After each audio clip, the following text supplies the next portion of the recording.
এই ভিডিওতে দেখাবো কিভাবে আপনার ডিজাইনকে অ্যাবাউট ইলাস্ট্রেটরে সেভ করবেন, জেপিজি অথবা পিএনজি ফাইল। আমরা সাধারণত যখন এআই অথবা ইপিএস ফাইল সেভ করি তখন ফাইলে যাই, তারপর সেভ অ্যাজ এখানে ক্লিক করি। তো এখানে যখন আমরা ক্লিক করি তখন কিন্তু এখানে এআই ইপিএস থাকে, এখানে পিএনজি অথবা জেপিজির কোনো অপশন থাকে না। আমরা যদি জেপিজি অথবা পিএনজি ফাইল সেভ করতে চাই তাহলে আমাদের ফাইল এই অপশনে ক্লিক করতে হবে, এখান থেকে এক্সপোর্ট এই অপশনে ক্লিক করতে হবে, তারপর এক্সপোর্ট অ্যাজ এখানে ক্লিক করতে হবে। তাহলে আমরা এখান থেকে জেপিজি অথবা পিএনজি যে কোনোটাই সেভ করতে পারবো। প্রথমে আমরা জেপিজি সেভ করি, তাহলে জেপিজি এখানে রাখলাম। এখান থেকে আপনার ফাইল নেম চেঞ্জ করে ফেলতে পারেন। তারপর যদি এক্সপোর্ট ক্লিক করি, ওকে দিই, এই যে এটা কোয়ালিটি, আপনি কি লেভেলের ফাইল চাচ্ছেন, হাই কোয়ালিটি দিয়ে রাখি আমরা, ওকে। তাহলে ফাইলটা সেভ হয়ে গেল।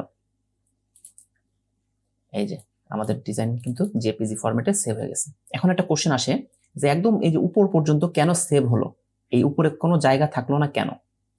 আমরা যেহেতু এখানে কিছুটা উপরে জায়গা রাখছি, নিচেও কিছুটা জায়গা আছে, কিন্তু একদম সমানে সমানে সেভ হয়েছে। এর কারণ কি এটা দেখাচ্ছি। তার কারণটা হলো আমরা যখন সেভ করছি ফাইল এক্সপোর্ট এক্সপোর্ট অ্যাজ, এই যে জেপিজি এখানে রাখছি, এই যে ইউজ আর্টবোর্ড এই অপশনে আমরা ক্লিক করিনি, এই জন্য আমাদের আর্টবোর্ডের উপরে যে জায়গাটা এক্সট্রা ছিল সেটা এখানে দেখায়নি।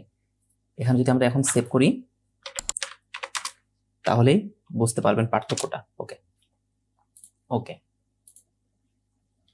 এই যে পাশাপাশি যদি আমরা দুইটা রাখি, এই যে প্রথমটা এখানে কোনো জায়গা ছিল না, পরেরটা এই যে জায়গা কিন্তু এখানে আছে, কারণ আমরা ওই আর্টবোর্ডের অপশনে ক্লিক করে দিছি। একইভাবেই আপনারা যখন পিএনজি সেভ করবেন তখনও একইভাবে সেভ করতে পারবেন। ফাইল এক্সপোর্ট এক্সপোর্ট অ্যাজ এখান থেকে চেঞ্জ করে পিএনজিতে রাখবেন।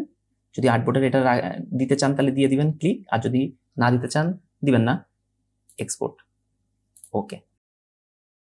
তাহলে এটা পিএনজি ফাইলে সেভ হবে। এই যে পিছনে ট্রান্সপারেন্ট। এভাবে আপনারা ফাইল সেভ করে ফেলতে পারবেন অ্যাবাউট ইলাস্ট্রেটরে। ধন্যবাদ ভিডিওটা দেখার জন্য।